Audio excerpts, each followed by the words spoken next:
Audio Jungle.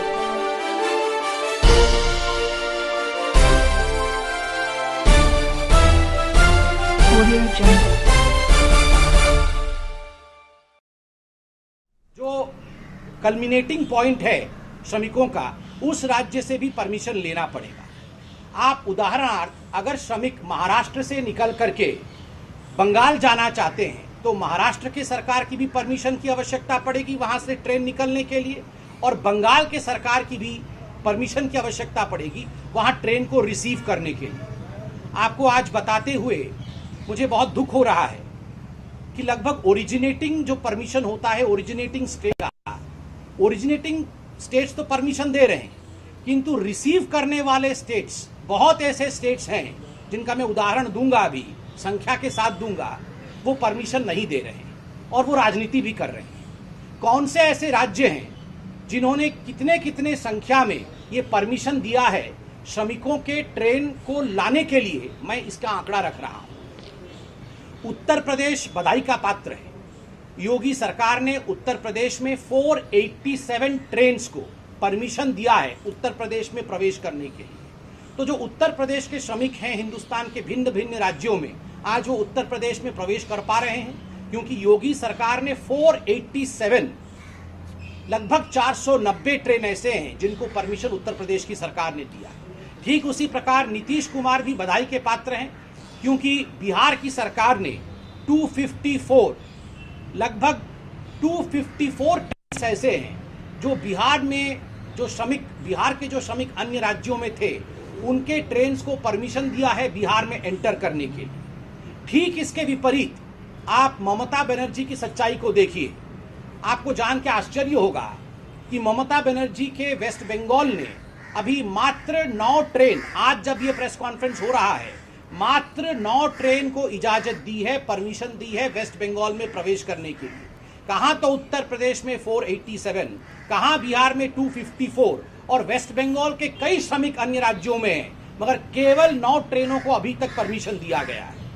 ठीक उसी प्रकार कांग्रेस शासित छत्तीसगढ़ के भी परिश्रमी छत्तीसगढ़ी भाई बहन हमारे कई राज्यों में कार्यरत हैं श्रमिक के रूप में। बहुत बड़ी तादाद में वो छत्तीसगढ़ पहुंचना चाहते हैं, किंतु कांग्रेस शासित छत्तीसगढ़ राज्य ने मात्र 10 ट्रेनों को अभी तक परमिशन दिया है अपने राज्य में प्रवेश करने का।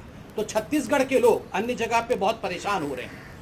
ठीक उसी प्रकार आप देखिएगा कि झारखंड, जहां एक मिलित सरकार है और कांग्रेस भी उसमें सपोर्ट कर रही है, झारखंड में मात्र बहुत सारे हमारे झारखंड के मेहनतकश लोग जो श्रमिक हैं वो पूरे हिंदुस्तान में, बिहार और झारखंड के अधिकांश लोग हैं, यूपी, बिहार और झारखंड के, किंतु मात्र 48 ट्रेन झारखंड में प्रवेश करने का झारखंड सरकार ने अभी तक परमिशन दिया है। यह दिखाता है कि किस प्रकार का एक वैमनस्य अपने ही लोगों के लिए अपने ही राज्य की सरकार कर रही है। मैं आज सवाल पूछना चाहता हूं भाजपा की तरफ से, आदरणीय सोनिया जी और आदरणीय ममता बनर्जी, आप इस पूरे विषय को लेकर आपके प्रवक्ता, आपके नेता प्रखरता के साथ राजनीति कर रहे हैं, इतने प्रेस कॉन्फ्रेंसेस, इतनी बाइट कर रहे हैं, किंतु परमिशन क्यों नहीं दे रहे हैं? आपकी जो राज्य सरकारें हैं वो अपने श्रमिकों को लाने की ट्रेन की, जो श्रमिक एक्सप्रेस ट्रेन है, उसकी परमिशन क्यों नहीं दे रहे? एमएचए द्वारा चिट्ठी लिखे जाने के बावजूद, पीयूष गोयल रेल मंत्री के फोन करने के बावजूद, वहां से चिट्ठी जाने के बावजूद, उसके बावजूद भी ममता सरकार एक तरह से इस पर कोई कार्यवाही नहीं कर रही और सोनिया जी भी इस पर कोई कार्यवाही नहीं कर रही। दुखद है कि जो तस्वीर आज हम सड़कों पर श्रमिकों की देख रहे हैं वो इसी का नतीजा है। आज राज्य सरकारों को चिट्ठी लिख के गृह सचिव ने भी कहा था कि श्रमिक एक्सप्रेस ट्रेन तक श्रमिकों को पहुंचाने के लिए राज्य सरकार उनके लिए बंदोबस्त करे, उनके लिए सही तरीका अपनाए, शेल्टर होम में रखे, शेल्टर होम में उन्हें भोजन कराए, जलपान, पानी इत्यादि की व्यवस्था करे। ये सारा केंद्र सरकार ने खर्चा उठाया हुआ है, सारा पैसा केंद्र सरकार ने एसडीआरएफ के माध्यम से राज्य सरकारों को दिया हुआ है ताकि शेल्टर होम में ये लोग रह सके, श्रमिक बंधु, माइग्रेंट लेबर्स, और फिर ये श्रमिक एक्सप्रेस ट्रेन तक सुरक्षित पहुंचाए जा सके। आज बेचारे श्रमिक पैदल चल रहे हैं, आज बेचारे श्रमिकों के पांव में छाले हैं। कौन इसके लिए जिम्मेदार है? ममता बनर्जी और सोनिया गांधी इसके लिए पूरी तरह से जिम्मेदार हैं कि उनके शासित राज्यों में किसी प्रकार के प्रावधान नहीं किए गए हैं और उनके राज्यों में परमिशन भी नहीं दिया जा रहा है श्रमिक एक्सप्रेस ट्रेन के लिए। बंधुगण, आज ये कहना अतिशयोक्ति नहीं होगा, it will not be, I would say, wrong to say today that these states, certain states like West Bengal and some Congress-ruled states, disowned their own migrant laborers. आज कुछ राज्यों ने अपने ही माइग्रेंट लेबर्स को, अपने श्रमिकों को एक तरह से पराया कर दिया है, उनसे हाथ खींच लिया है। आपको जान के आश्चर्य होगा कि जहां तक टीएमसी है वो इसमें भी एक कम्युनल एंगल देख रही है श्रमिकों को लाने में।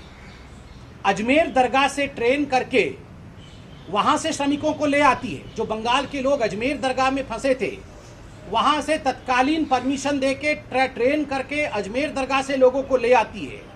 किंतु बाकी जो बंगाल के लोग अन्य जगहों में फंसे हुए हैं, वहां से एक भी ट्रेन नहीं चलती है। और सबसे बड़ा उदाहरण है कि बंगाल के सर्वाधिक श्रमिक किसी राज्य में पूरे हिंदुस्तान में है तो वो महाराष्ट्र में। मगर आपको जान के आश्चर्य होगा, महाराष्ट्र से बंगाल ने अभी तक एक भी ट्रेन चलने की अनुमति नहीं दी है, जिसका नतीजा हम बांद्रा में, जिसका नतीजा हम महाराष्ट्र के कई सड़कों पर आज हम देख रहे हैं। इसका जवाब कौन देगा? ममता बनर्जी जी को तुरंत प्रेस के सामने आकर न केवल बंगालियों से पूरे हिंदुस्तान में क्षमा मांगनी चाहिए, अपितु इस प्रकार के एक कम्युनल कलर से ये जो रिलीफ पहुंचाने की वो प्रयत्न कर रही है, उस पर भी जवाब देना चाहिए। अजमेर दरगाह के लोगों को लाया गया, कोई आपत्ति नहीं है, उन्हें भी लाना चाहिए।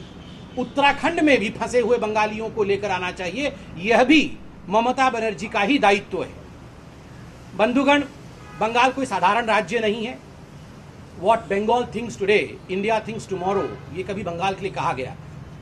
1971 में और उससे पहले 1947 में बंगाल ने बहुत बड़ा एक्सोडस और एक बहुत बड़ा माइग्रेशन देखा था। आप जानते हैं क्यों देखा था? पार्टीशन के कारण और युद्ध के कारण, बांग्लादेश के बनने के कारण। बंगाल ने बहुत कुछ सहा है और आज भी ममता बनर्जी के निर्मम एटीट्यूड के कारण, उनकी निर्मम मनोवृत्ति के कारण पूरे हिंदुस्तान में बंगाल के जो श्रमिक हैं वो बहुत कुछ सह रहे हैं। इस पर राजनीति नहीं होनी चाहिए।